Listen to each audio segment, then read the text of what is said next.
Trudeau, Philippe Vincent Foisy de Radio-Canada. Plus loin de Radio-Canada, M. Scheer. Oui, Jérôme Labbé, Radio-Canada. Depuis le déclenchement de la campagne, ils accompagnent les chefs des principaux partis dans tous leurs déplacements, d'un bout à l'autre du pays. On a profité d'un de leurs arrêts communs, à Ottawa, pour mieux comprendre le travail des journalistes qui suivent les caravanes électorales. Est-ce qu'on se vous voit? Ben non, c'est tutoie. OK. Il y a beaucoup d'insécurité par rapport au tutoiement, au vouvoiement. Ouais. On va y aller avec le tutoiement. On est dans l'authenticité. Excellent, j'aime ça. On est là-dedans. On retourne à Lucam, quasiment. Je suis déjà tanné. Bonjour, M. Singh Christian Noël de Radio-Canada. Un caravanier, essentiellement, ça sert à quoi? Ça sert à poser la bonne question au bon moment, puis ça sert d'être là pour représenter les gens qui sont à la maison. On a la responsabilité, nous autres, en tant que journalistes, de faire ressortir les contradictions, de faire ressortir les bouts épineux et de confronter les chefs à leur programme et à leurs déclarations. Est-ce que ça va entraîner un coût supplémentaire au Trésor canadien? Et si on n'était pas là, bien, ça veut dire qu'on leur donne un passe-droit. Puis à Radio-Canada, on ne peut pas se permettre de donner un passe-droit à personne. On est là pour être avec eux tous les jours, parler à l'entourage, voir aussi l'entourage, sentir l'ambiance. Donc, on a vraiment plusieurs rôles. C'est fondamental qu'on ait des francophones, qu'on ait des journalistes francophones qui posent des questions aux chefs. Parce que on a des enjeux parfois qui peuvent différer pour l'audience francophone. Donc, c'est pour ça qu'on continue à suivre les chefs.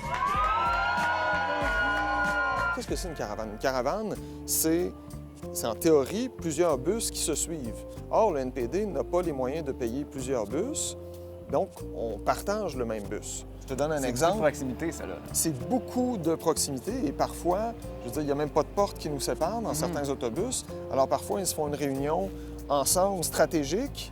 Puis là, on est obligé de passer à côté d'eux pour aller aux toilettes. Alors là, tu les entends chuchoter ou carrément arrêter de parler. « Hi, Ashley! » Et Ashley, journaliste à CBC, dans le même bus que moi. Ottawa, c'est un petit monde pareil. C'est une collègue extraordinaire. Est-ce que vous avez un problème de vérification de passé de vos candidats, M. Scheer? Dans quelle mesure tu as accès au chef pour vrai? Pour vrai, c'est tout le temps très encadré. Je veux dire, à chaque jour, par exemple, moi j'ai commencé avec les conservateurs, chaque jour, conférence de presse, 15, 20 minutes, des fois un petit peu plus si on étire. Alors, ça a été assez bien à ce niveau-là. Après, est-ce qu'il répond aux questions? Ça, c'est souvent un autre défi. C'est à nous d'essayer de développer des stratégies entre nous. Mais normalement, pas mal à tous les jours. Ça a été un peu moins ouvert chez les libéraux. En tout cas, c'est ce que j'ai constaté jusqu'à maintenant. Pas nécessairement de disponibilité médiatique à tous les jours. Donc... Ton nombre de questions est limité. Ouais. Comment tu choisis les questions? Parce que quand même, ça peut avoir un impact majeur sur ce qui retient l'attention dans une campagne. Vraiment. Souvent, on essaie de se concerter avec les boss, là, avec nos patrons, de voir c'est quoi les thèmes de la journée. Est-ce qu'il y a un thème particulier cette journée-là? Si c'est le cas, on va aller poser une question sur ce thème-là. Puis après ça, à l'intérieur de la caravane, il y a aussi une certaine concertation qui se fait pour s'assurer que tout le monde puisse avoir une question sur son sujet. Parce que CBC fait 2-3 histoires, le Globe fait une histoire, CTV fait 1 ou 2 histoires, puis on veut s'assurer que tout le monde puisse avoir sa question ou son sujet. Il y a des chefs qui vont être suivis pendant toute la campagne, d'autres non. Comment cette décision-là, Radio-Canada, est prise? Bien, c'est certain qu'on évalue tout le temps parce qu'il y a la question de la couverture des caravanes des chefs, puis il y a la question aussi de la couverture de l'ensemble de la campagne électorale.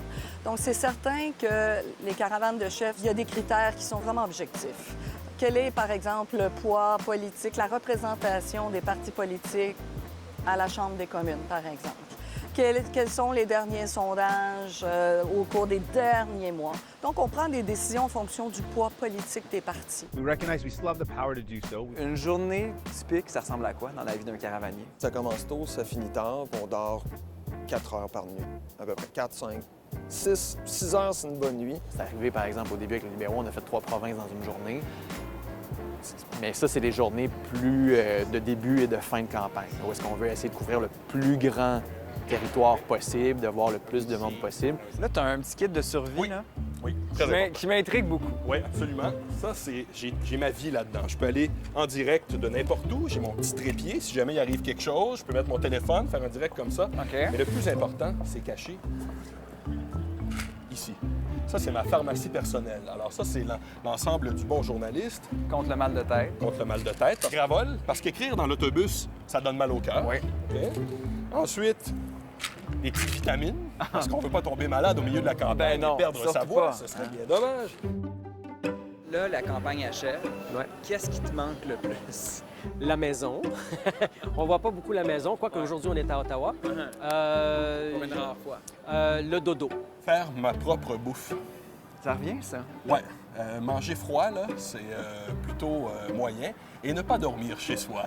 C'est la tournée des 3 étoiles. C'est extraordinaire. Mais cela dit, c'est merveilleux parce qu'on voit le pays. Et là, aux premières loges, quand ça se passe, quand ça pète, c'est toi qui poses les questions au chef. C'est vraiment un privilège qu'on a de pouvoir vivre ça. C'est sûr que ça vient avec Beaucoup de sandwich, peu de sommeil. beaucoup de sandwich, peu de sommeil, puis mettre sa vie sur pause l'espace d'un moment. Ouais. C'est bon, C'est-tu correct? C'est parfait.